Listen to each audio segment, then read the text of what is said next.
안녕하십니까. 이야, 진짜 하루하루 다르게 가을이 오는 걸 느낍니다. 지금 제가 노을을 보고 있는데요. 아름답죠, 뭐. 이 세상에 태어나 참 20대는 아름답지 않다고 생각했고, 그래서 그야말로 염세주의에 빠져 있었고, 3, 4, 50대 마찬가지로 허겁지겁 사느냐고 너무 정신이 없었었죠. 그러다가 이제 60대 되니 그야말로 이제 저만을 위한 삶을 살 수 있어서 되게 인생이 이렇게 아름다운 것이었구나라고 이제 요즘에야 느끼고 있습니다. 저는 요즘이 저의 청춘인 것 같은 그런 생각이 들고 있습니다. 그 어떤 일이 벌어지지 않습니까? 사회 현상은 계속해서 벌어지고 있고, 그리고 이제 그래서 그 변화 때문에 사실은 그 발전하는 거잖아요. 인간의 삶이라는 게 변화가 없이 그 고여 있다면은 발전이라는 게 없는데, 매일매일 달라지고 그렇게 우리 눈에는 보이지 않지만 우리 세포도 재생됐다 또 이렇게 사멸되고 이런 반복을 거쳐서 이렇게 건강하게 살고 있는 것처럼 우리 사회도 변화와 그 다음에 또 다른 생각들로 인해서 이렇게 새로운 그 삶이 영위되어지고 있다고 생각을 합니다. 그런데 지금 이제 우리 그 교육계가 지금 굉장히 아픈 고통을 겪고 있는데요. 서희초 교사가 이제 죽은 지 9월 4일이면 49제인가 봐요.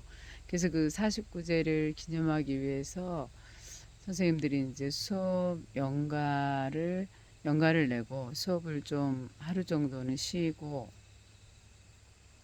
그리고 나서 이제 그 추모하는 그 집회를 10시부터 이제 시작을 하는 것 같더라고요. 그래서 교육부에서 이제 방침이 연가를 내고 그 집회에 참여하는 선생님은 해임을 시키겠다라고 이제 으름장을 놓고 있거든요.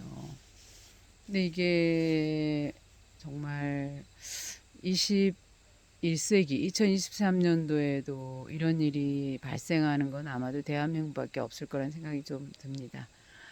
제가 교육운동을 했을 그 당시는 1989년이었고요. 그때 같은 경우도 엄포인 줄 알았던데 정말로 이렇게 해직을 시켜버렸죠. 그러니까 1500명의 교사가 일거의 교단에서 쫓겨난 일은 아마 역사상에 글쎄요 좀 고증적으로 찾아봐야 알겠지만 없지 않을까 싶은 생각이 들 정도로 그런 일이 어떻게 있을 수 있었는지 저 같은 경우는 이제 6개월 된 발령난 지 6개월 된 교사였고 그 다음에 다른 거 한 거 없죠. 저 같은 경우는 정교조 신문을 받고 그 다음에 그 교단에서 굉장히 열심히 하는 선배님들과 함께 그 공부를 했었죠. 그래서 선배님들을 통해서 선생님은 이러한 자리여야 된다. 라는 우리는 토론을 많이 했고요. 공부를 많이 했던 그런 사람들이었거든요. 근데 단지 저는 그야말로 정규직 신문 계속 보겠다고 이제 한 거밖에 없는데 해직을 시켰거든요. 저도 그때 꿈인 줄 알았어요. 진짜 어떻게 이런 일이 있을 수가 있지? 근데 뭐 제가 선택했기 때문에 저는 오히려 해직되고 나서 더 저의 끼를 발휘했었죠. 그래서 그야말로 문화 연대 활동을 하고 그야말로 시를 쓰고 그 다음에 그 시를 발표하고 그래서 집회 분위기를 띄워서 우리가 왜 집회를 이렇게 하는지의 이유를 알렸고 그래서 역사적으로 그 교사들이 1,500명 해직되면서 전국 교직원 노동조합이 만들어지지 않았습니까? 이렇게 누군가의 그 헌신이 없이는 우리 사회는 발전이 안 되는 것 같습니다. 그래서 우리는 그 당시에 정말 열심히 살았습니다. 해직되어 가지고. 그래서 교육 운동을 왜 해야 되는지 그때는 이제 너무나도 교육 재정이 열악해서 그 선생님이 이제 수업을 하러 그 바깥에 수업을 하러 나가야 되면 체육복을 갈아입어야 되지 않습니까? 근데 체육실 하나 없어요. 체육복을 갈아입을 공간이 없어요. 그러면 어떡합니까? 치마를 입고 가서 체육 바지로 갈아입든가 아니면은 애들을 먼저 나가라 그러고 얼마나 위험하죠? 애들을 먼저 나가라 그러고 교사가 이제 나중에 나가고 뭐 이런 거였고요. 그 다음에 교실이 그 완전 건물이 굉장히 노후되고 낙후됐어요. 그래서 위험한 경우도 많았고 제가 실제로 있던 그 이문동의 이문초등학교 같은 경우는 굉장히 그 물이 샜어요. 물이 아니 저기 뭐야 비가 오니까 그 비가 그 천장에서 떨어집니다. 그럼 거기다가 양동이를 데워놔야 됐었고요. 교사가 수업에 신경 써야 되는데 지금 시설이 엉망이라 가지고 거기에 신경 써야 되는 게 이게 말이나 됩니까? 그리고 또 한 가지는 이제 조개탄을 뗐기 때문에 그 난로를 또 이제 신경을 계속 써야 되는 거예요. 그 추우면 안 되지 않습니까? 거기다 또 애들이 거기다 이제 도시락을 얹어놔서 따뜻한 밥을 먹여야 되고 또 거기다가 이제 계란도 굽고 또 이렇게 뭐 좋은 차도 올려놓고 그러면서 이제 나름의 그 선을 읽을 수 있는 거 거기서 잘할 수 있게 이제 했었거든요. 이렇게 정말 그리고 이제 또 조개탄을 버리는 것도 다 갖다 버려야 되는데 제 친구 같은 경우는 그 쓰레기통에 버렸는데 거기가 이제 약간 그 남은 타다 남은 그 불기가 있었나 보죠. 그 거기가 이렇게 까맣게 탄 거예요. 그래서 결국 어떻게 됐습니까? 견책을 받아서 징계를 받았기 때문에 딴 학교로 이제 또 전출이 되는 이런 일이 생겼거든요. 이렇게 우리가 굉장히 열악한 환경 속에서도 정말 열심히 가르쳤어요. 그때는. 왜냐하면 그때는 뭐 동영상이 있기를 합니까? 뭐 인터넷이 뭐 유튜브가 있는 그 어떤 교육 기자재가 또 엄청나게 많이 부족했기 때문에 결국은 또 이제 어떻게 합니까? 교사가 또 맨손체조 맨몸으로 또 그냥 올인을 해야 되는 겁니다. 일단 주어지면 우리는 했어야 됐었어요. 그렇기 때문에 뭐 군대 얘기할 거 없습니다. 교사도 똑같았어요. 노동자였죠. 그야말로 체육하려면 운동장에서 뛰고 왔죠. 또 바로 음악 수업 들어가니까 악기가 또 뭐 누가 갖다 주나요? 또 애들 시켜서 내가 또 같이 가지러 가야 되는 거죠. 어디 그것뿐입니까? 과학은 또 실험 안 합니까? 또 수학은요. 뭐 32시간을 정말 그야말로 뼈 빠지게 육체 노동합니다. 그러고 나서 정신 노동 안 합니까? 아이들이 또 아이들마다 굉장히 학습 그 속도도 다르고 그 다음에 배운 것도 다르고 그렇기 때문에 교사는 어떻게 합니까?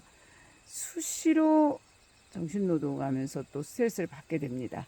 끝나고 또 바로 집에 갑니까? 시간이 모자라요. 왜? 그 나머지 공부를 또 시켜야 되지 않습니까? 늦는 아이들. 그래야지 또 그 아이들이 그 다음 시간에 또 이렇게 어 그 이해가 되니까 또 그 공부시켜야 되죠. 그다음 또 잡무가 또 만만치 않지 않습니까? 뭐 제가 맡은 쪽이 문해부일 쪽이었는데 그 뭐 대회 나가는 게 막 한두 개였습니까? 지금이야 대회라도 줄었지만 그렇게 해서 교육 민주화를 일궈냈는데 지금이 2023년이란 말이죠. 그런데 어느 한 교사가 교단에서 교실에서 돌아가셨다고요. 근데 그걸 추모하러 추모 집회에 나가기 위해서 수업을 어, 저기 안 되는 것도 아니요. 학교 수업은 굴러가고 연가 내시는 분들은 연가 내고 그다음에 자율휴업일로 하루 정한다고 해서 문제가 생깁니까? 전혀 아니지 않습니까? 교육부는 어떻습니까? 그렇게까지 막 교사가 죽어 나가는데도 교육부 지금 진상규명 안 하고 있어요. 거기다 어떻게 하고 있죠? 그 법 있지 않습니까? 법 고치려는 생각이 뭐 없어요. 조금 주고 그냥 또 그대로 살아라 이래요. 그럼 무슨 교육이 발전합니까? 따라서 연대에서 그 단결해야 됩니다. 선생님들이. 아, 이건 정말 문제다. 이러이러한 거. 학부모의 갑질, 말이 안 되는 갑질. 그 다음에 학생들의 쓸데없는 그 선생님의 그 행동을 찍어서 경찰서 얼마나 인력 낭비입니까? 그야말로 아이들을 한둘 낳는 이유로 막 자기 이기주의만 이제 자기 아이만 이제 생각하는 엄마들 때문에 대부분의 순수한 학부형들 같은 경우도 이게 뭐 그 같이 피해자입니다. 가장 피해자가 지금 누구냐면 학부모와 학생이에요. 솔직히 말하자면 교사 더 말할 거 없고요. 이걸 개혁해야 될 교육부가 지금 저렇게 무사한 일이죠. 아나무인격인 거잖아요. 그야말로 너희들 밥줄 자르겠다. 이게 도대체가 이게 초등학생, 유치원생도 이 생각 안 할 겁니다. 아, 그날 이렇게 힘드시니까 아, 그날 하루 그러면 연가 내실 분 연가 내시면 가능하면 수업에 지장이 없도록 우리 서로 노력합시다. 이렇게 하면 선생님들도 더 이렇게 순수하지 않습니까? 우리 선생님들이 이런 일은 다시는 안 생겼으면 좋겠다는 생각이 들어서 오늘은 교육 문제를 제가 이렇게 다루게 되었습니다. 감사합니다, 여러분. 오늘도 행복하고 그다음에 남은 시간 잘 지내시기를 바라겠습니다. 감사합니다.